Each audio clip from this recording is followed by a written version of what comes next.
கருத்து. அதான் அந்த கருத்து பதிவு செஞ்சிருக்கேன்.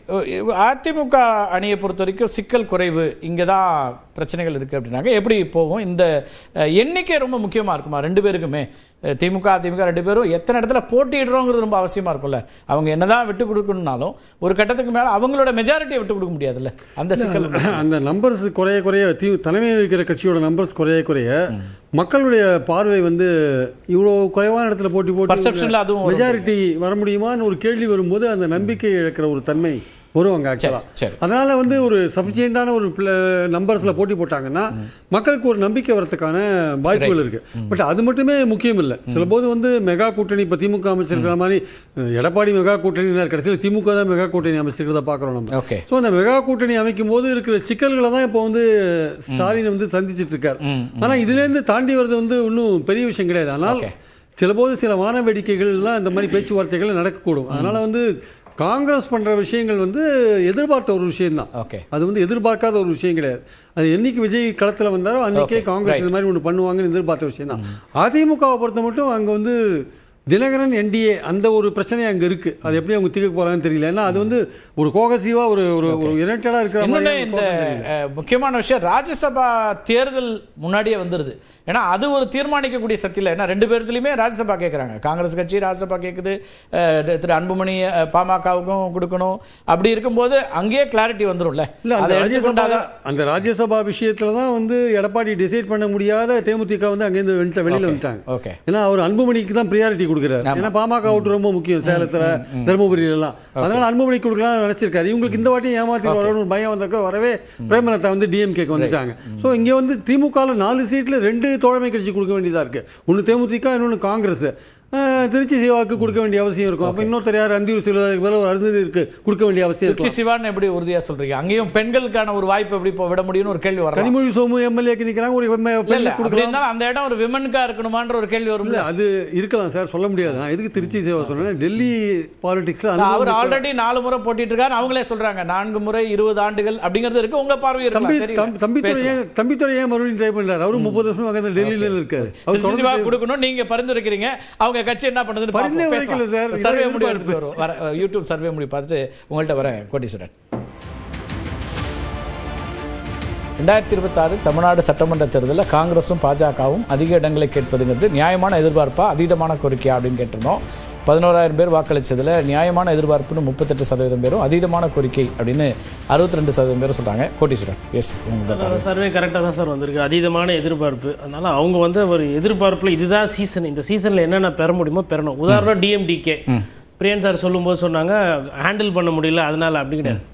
ஏலம் விட்டதுல ஏலத்தை ஏற்றி விட்டுட்டு அவங்களுக்கு அதே சார் அவ்வளவு இதாக நம்ம இல்லை சார், நம்ம இருக்கிற வார்த்தை தானே சார். இல்லை, நீங்கள் பாருங்க, இப்போ டிஎம்டிகேல ராஜ்யசபா சீட்டு சுதீஷ் அவர்களுக்கு கொடுக்கப்படும் அப்படின்றது தான் இருக்கு. அப்போ உங்களுக்கு பிரதானம் என்பது மக்கள் பிரச்சனையை தாண்டி என்னுடைய கட்சிக்கான வியூகம் ஒன்று இருக்கும். கட்சி அதாவது உறவினருக்கான வியூகம் கூட வச்சுக்கலாம். அவர் பொறுப்பில் இருக்காரு சார் கட்சியில், அதுதான் சகோதரராக இருக்காரு. சரி, ஓகே, ரைட்டு. அதே விஜயகாந்த் அவர்கள் என்ன, அது ஓகே, சரி, டிஎம்டிகே ரைட்டு, நல்லது, பெரிய கட்சி, மிகப்பெரிய கட்சி போய் சேர்ந்துட்டாங்க. இப்போ இதை தாண்டி வாக்காளர்களை பொறுத்த 60% ஆல்ரெடி டிசைடட் சார். எப்பவுமே என்ன, நம்ம ஸ்டார்டிங்கில் செஃபாலஜி நீங்கள் கொஞ்சம் பேசுனீங்க. அப்போது அதுக்கு கூட வேல்யூ எடிஷன் அப்படின்னு பார்க்கும்போது ஒரு 60% வந்து எந்த கட்சிக்கு நான் ஓட்டு போட போகிறேன்னு ஒரு 60% முடிவு பண்ணிடுறாங்க. மிச்சம் ஒரு 20% மார்ச் ஏப்ரல், அதாவது வேட்பாளர் அறிவித்த பிறகு முடிவு பண்ணுறாங்க. கடைசி ஒரு 15% 20% வந்து அந்த 2-3 நாட்கள். அப்போதான் அந்த வேட்பாளர் போய் காசு கொடுக்கறது, இல்லை அழுவுறது, கடைசி தேர்தல் ஒப்பாரி வைக்கிறது, எதையோ ஒன்று பண்ணி இந்த 2 ஜோன் இருக்கு பாருங்க. வேட்பாளர் அறிவிப்பு அந்த ஜோன்லையும், அதுக்கப்புறம் அந்த கடைசியில் அந்த கோர்ஸா பூத் லெவலில் போய் பிரச்சாரம் பண்ணுறது, பூத் லெவலில் வாக்கு சேகரிக்கிறது, அது வரும்போது சார் சொன்ன மாதிரி, இதயா சார் சொன்ன மாதிரி தாவேக்கா அந்த இடத்துல வீக்கின் ஆகும். இந்த 2 ஜோன்ல 1 to 60% ஓட்டிங் ஷேர்ல வந்துட்டு டிஎம்கே மேலேயும் கோவம் இருக்கும், ஏடிஎம்கே மேலேயும் கோவம் இருக்கும், பிஜேபி மேலேயும் கோவம் இருக்கும். அவங்க கிட்ட நீங்க போய் கேட்கும்போது தாவேக்கா விஜய் அப்படின்ட்டுருவாங்க. பட் ஆனால் ஓட் கன்வர்ஷன் வரும்போது அந்த லாஸ்ட் 2 ஜோன் ஆடும்போது திராவிட கட்சிகள் வந்து அவங்கள அந்த சாலிட் அந்த கான்கிரீட் ஆகிடுவாங்க அவங்களோட ஓட் பேஸை. இது ஒரு பெரிய சிக்கல் புது கட்சி எல்லாத்துக்குமே இருக்கு. அது தாவேக்காக்கு அதிகமாக இருக்கு. ஏன்னா தாவேக்கா இன்னும் இன்ஃப்ராஸ்ட்ரக்சர் இது பண்ணல. இப்போ சென்னை போன்ற நகரங்கள் எல்லாம் வந்து அதிகமாக தாவேக்காவோட தாக்கம் இருக்கிறதுக்குன்றது சோஷியல் மீடியா, இளைஞர்களோட அந்த பேசுபொருள் ஒரு முக்கிய காரணம். புதிய கட்சி புதுசாக யார் வந்தாலுமே தமிழகத்தில் 10-15% வாக்குகள் கொடுத்துருக்காங்க. அது ஒன்றுமே இல்லை, நம்ம கடந்து போக முடியாது. பட் அவங்க யாரோட வெற்றி தோல்வியை முடிவு பண்ண போகிறாங்கன்றது பார்க்கணும். அப்புறம் கடந்த ரவுண்டில் வந்து பேசும்போது இந்த 165ன்ற மாதிரி மணிகண்டன் சார் சொன்னார். நான் என்ன நினைக்கிறேன்னா 165 விட 170, 175க்கு தள்ள பார்ப்பாங்க. யாரு? ரெண்டு பேருமே. அதாவது ஏடிஎம்கே டிஎம்கே. மேபி ஏடிஎம்கே வந்து ஒரு 10-15 சீட்டு திமுக விட கூட நிக்கிறதுக்கு, உதயசூரியனை விட ரெட்டையில ஒரு 15 சீட்டு நிக்கிறதுக்கு லாஜிக்கலா சான்சஸ் இருக்கு. ஒருவேளை பிஜேபிக்கு 30, பாட்டாளி மக்கள் கட்சிக்கு ஒரு 15, இன்னொரு 15 சீட்டு வந்து அமமுகக்குனா, நான் சொல்றது ஸ்ட்ரக்சர் இது வந்து குறையலாம் இல்ல லைட்டா கூடலாம். எப்படி பார்த்தாலும் 60 சீட்டுக்குள்ள 65 சீட்டுக்குள்ள சுருக்க பார்ப்பாங்க அதிமுக. ஏன்னா அவங்களுக்கு வந்து கூட்டணி கட்சிகளுக்கான இடம்ங்கிறது மேக்ஸிமம் 65 இருக்கலாம். ஏன்னா ஒரு காலத்துல வந்து கூட்டணி அதிகமா சேராது பலவீனம். அந்த பலவீனத்தை எப்படி பலமா மாத்துறதுன்னு பார்க்கும்போது ரெட்டலை அதிகமா போட்டாதான் இந்த பலவீனத்தை அதை பலமா ஆக்க முடியும். அடுத்த பிஜேபியே கூட அதுக்கு ஒத்துக்குங்கிற மாதிரி சொல்றாரு சார். பிஜேபிக்கு வேற என்ன சார் ஆப்ஷன் இருக்கு? நீங்க எல்லாத்தையும் ட்ரை பண்ணி பார்த்துட்டீங்க. செங்கோட்டையனுக்கு தூது விட்டீங்க, ஓபிஎஸ் ஆப்ரேட் பண்ணீங்க, அதிமுக என்னென்ன பண்ண முடியுமோ பண்ணீங்க, அண்ணாமலை வச்சும் பண்ணீங்க, எல்லாம் பண்ணி கடைசியில் வந்துட்டு சரி எப்போ நீங்கள் அப்படின்ற மாதிரி. ஒருவேளை இப்போ ரொம்ப முக்கியமான பாயிண்ட் நான் சொல்கிறது என்னென்னா, ஆட்சியில் பங்கு, அதிகாரத்தில் பங்கு இன்னும் ஜாஸ்தின்னு காங்கிரஸ் கட்சி பேச பேச சீட்டு குறையும். ரெண்டு பேரும் சொன்ன மாதிரி 30-35 இல்லை 20-25 கூட சார். ஸ்டாலின் சார் திடீர்னு டென்ஷன் ஆகிட்டார், கோவமாகிட்டார். என்ன பண்ணுவீங்க நீங்கள்? தமிழ்நாட்டில் வர்றது தமிழ்நாடு சட்டமன்ற தேர்தல். அதே மாதிரி என்டிஏலேருந்து ஒரு முதலமைச்சர் வருவார்னு ஹிந்தியில் சொன்னீங்க அப்படின்னா, ஆல்ரெடி என் பேரை சொல்லலைன்றதுல இருக்காரு. சரி என்டிஏவா சொல்லுங்கள், ஹோட்டலுக்கு தானே வரணும் நெகோசியேஷனுக்குன்னு 6 மணி நேரம் போன வாட்டி இதே அமித்ஷாவை காக்க வச்சார் எடப்பாடி பழனிசாமி. 20 சீட்டு தாங்க, அதுக்கு மேலே கையெழுத்து போட மாட்டேன் அப்படின்னு 3 நாள் அடம் பிடிச்சா யாருக்கு இது? ஆனால் பட் அமித்ஷா வந்து 3 நாளாக காத்துக்கிட்டு இருக்காருன்னா யாருக்கு பர்செப்ஷன் லாஸ் அது? இதெல்லாம் ரெண்டு பேரும் செய்யக்கூடியவங்க. முதல்வர் ஸ்டாலினும் செய்வாரு. நீங்க எடப்பாடி ரவுண்ட்ல அவங்க ரெண்டு பேருக்கு ஒரு கருத்து சொல்லிருக்கீங்க. அது என்ன ஆகுதுன்னு பாப்போம். நவநீத், என்ன நடைமுறை ஆகும்னு நினைக்கிறீங்க? நீங்க அவர்கிட்ட கேட்டீங்களா காங்கிரஸ் இல்லைன்னா எப்படி இருக்குன்றது பார்த்து.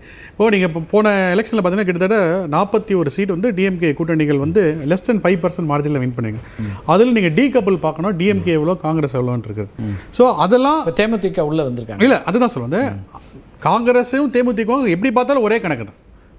திமுக பொறுத்தவரைக்கும் வந்து ஏன்னா அவங்க தான் வின் பண்ண வைக்க போறாங்க. ஏன்னா இன்ஃப்ராஸ்ட்ரக்சர் கட்டமைப்புன்றது அவங்க கிட்ட கிடையாது. இங்க வந்து பிஜேபி தோல்வியை சந்தித்து வந்தாலும், தேர்தலில் சந்தித்து வந்தாலும் வந்து அவங்க தனித்து கூட இருந்திருக்காங்க. அவங்களோட கட்டமைப்பு வந்து எல்லா லெவலும் இருக்கிறது. ஸோ அது வந்து ஒரு ஆடட் அட்வான்டேஜாக தான் இருக்க போகிறது ஏடிஎம்கே இதுக்கு. ஸோ இங்கே வரும்போது இதெல்லாம் பார்ப்பாங்க. ஏன்னா ஆல்ரெடி எவ்வளோ இடத்துல வந்து லாஸ்ட்ல போயிருக்காங்க. வின்னிங் மெஜார் இதில் வந்து 5% வந்து பாதி இடம் வந்து காங்கிரஸ் தான் இருக்குது. ஓகே. ஸோ அந்த ஒரு டேட்டாவும் அவங்க கிட்ட இருக்குது. ஸோ அப்படி இருக்கிறது வந்து டெஃபினட்டாக பிஜேபிக்கு வந்து ஏடிஎம்கே கொஞ்சம் அதிகமாக கொடுத்தாலும் கூட வந்து டிஎம்கே வந்து அவங்க ஸ்ட்ரிக்டாக தான் இருப்பாங்க. ஓகே. அந்த இடத்த நான் இப்போ சொல்ல அங்கே எங்கே டெட்லாக் சுச்சுவேஷன் இருக்கிறதா புதுச்சேரி வர்சஸ் தமிழ்நாடு இருக்கிற இடத்துல தான் டிஎம்கேக்கு வந்து ஒரு கம்பல்ஷன் இருக்கிறது. ஏன்னா அங்கே ஏன்னா இவங்களுடைய உறவும் வேணும், இந்தியா கூட்டணியில் அவங்க இருக்கவும் வேணுன்ற போது வந்து இது ஒரு டெலிகேட்டடான சிச்சுவேஷன் ஃபார் டிஎம்கே. ரைட். திரு மணிகண்டன், ரொம்ப சுருக்கமாக அவங்க நிறைவு கருத்து சொல்லுங்க.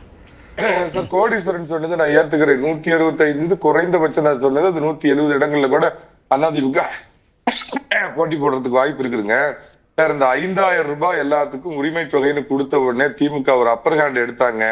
பழனிசாமி 10,000 ரூபாய் அறிவிச்ச உடனே இப்ப கொஞ்சம் அவங்க பம்முறாங்க அப்படிங்கறத ஒரு கலை யதார்த்தத்தை நம்ம பேச மறந்துட்டேங்க. சார், தினகரனுக்கு பாஜக அவங்களுடைய ஒதுக்கீட்டுல அவருக்கு ராஜ்யசபா சீட்டு கொடுக்கும். 2 இடத்துலயும் அதிமுக தான் போட்டியிட போகுதுங்கிறது நான் திட்டவட்டமா சொல்றேங்க. ஜோன் வைஸா ஓட்டு எப்படி பிரியும் அப்படிங்கிறதையா சொன்னாரு. ஜோனு, ஜாதி வயசு, ஏஜ் வயசுல அடிக்கிற சுனாமி அலையில இந்த திமுக ஆட்சி வீட்டுக்கு போகணுங்கிறப்ப ஒரு சுனாமி அலையில எந்த வயசாவும் ஓட்டு பிரியாது. திமுக கூட்டணிக்கு அப்படி ஆகும். விஜய் தான் வராருன்னு இதையா சொல்லிட்டே இருக்காரு. அதை பத்தி ஒன்னும் கருத்தை சொல்ல. அதுதான் சொல்றேன். அதுதான் அவர் சொன்ன இடத்துல அவரோட பாயிண்ட் எடுத்துக்கங்க. சென்னை மாதிரி இடத்துல கடும் போட்டினா சென்னையில திமுக வலு, அதிமுக கொஞ்சம் வலு குறைஞ்சதுன்னு எல்லாருமே சொல்லக்கூடிய இடம். திமுக போற ஓட்ட விஜய் பிரிச்சாருன்னா அது அங்க அதிமுக கூடுதல் லாபம் அப்படிங்கறத ஒண்ணு புரிஞ்சுக்கணும் சார். அதே விஜய் பிரிக்கிறாரு, விஜய்க்கு கூடுதலா வருதுன்னு ஒத்துக்கிறீங்களா? அப்ப ஒத்துக்கிறேன். நான் 15% ஒரு ஓட்டு வாங்குறாருன்னு ஆரம்பத்துல சொல்லியிருக்கேன் சார். நான் இல்லன்னு சொல்லி அவர் அதை விட டபுளா சொல்லிட்டு இருந்தாரு, அதனால கேட்டேன். சார் அவர் கனவு காணுவார் சார். அவரு களத்துல போய் எண்ணிக்கையில எடுத்துட்டு வந்தார் சார். சரி சார், அதே கோயம்புத்தூர்ல எவ்வளவு இருக்கு இவரை சொல்லல, நான் விஜய் சொன்னேன். விஜய் தான் சொல்றேன் நானும். ஓகே நான் இன்னொன்னு சொல்றேன் சார். சார் பிஜேபிக்கு முதல் பாயிண்ட் 2029 மோடி 4வது முறை பிரதமர் ஆகணும் அப்படிங்கிறதுக்கு தான் ஒரு காம்ப்ரமைஸ் ஃபார்முலாவில் எடப்பாடி பழனிசாமி வந்திருக்கிறப்ப சீட்டு கேட்டு அவங்க எந்த அழுத்தமும் கொடுக்க மாட்டாங்க. இதுதான் அதிமுக ஒரு மிகப்பெரிய பிளஸ் பாயிண்ட்ங்க. 1/2% ஓட்டு 2016 ஒரு கட்சியோட, 19 ஒரு கட்சியோட, 21 ஒரு கட்சி, 24 ஒரு கட்சின்னு கூட்டணி வச்ச தேமுதிக சேர்ந்த எந்த கூட்டணி இது வரைக்கும் ஜெயிச்சதுல அவங்களை கூப்பிட்டு நம்மள